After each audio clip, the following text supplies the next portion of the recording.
Qu'est-ce que le produit intérieur brut? Le produit intérieur brut, PIB, est un indicateur qui mesure la richesse d'un pays, c'est-à-dire tout ce qui est produit dans le pays en une année.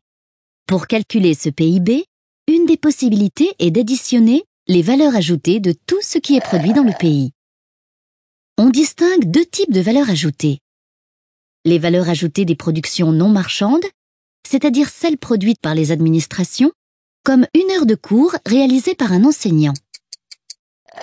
Et les valeurs ajoutées des productions marchandes, c'est-à-dire celles produites par des entreprises privées.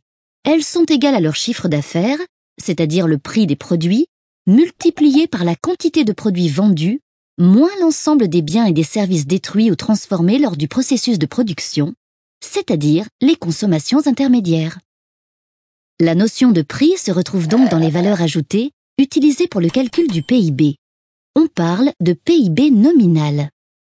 Or, si les prix augmentent d'une année sur l'autre, le PIB va augmenter, alors que la quantité produite n'aura pas augmenté. Pour pouvoir comparer le niveau de richesse d'un pays d'une année sur l'autre, il faut donc enlever la variation des prix pour se rendre compte uniquement de la variation des quantités produites. Pour cela, on utilise l'indice des prix à la consommation, IPC, mesuré par l'INSEE. On obtient alors le PIB réel. Attention, si on souhaite comparer le niveau de richesse entre pays, il faut convertir les PIB dans une monnaie unique, le dollar PPA, parité du pouvoir d'achat. Celui-ci permet de gommer les différences de niveau de prix entre les pays. Il faut également prendre en compte le nombre d'habitants par pays. Plus il y a d'habitants, plus la production globale peut être importante. On divise alors le PIB de chaque pays par le nombre d'habitants du pays. On obtient alors le potentiel de richesse de chaque habitant.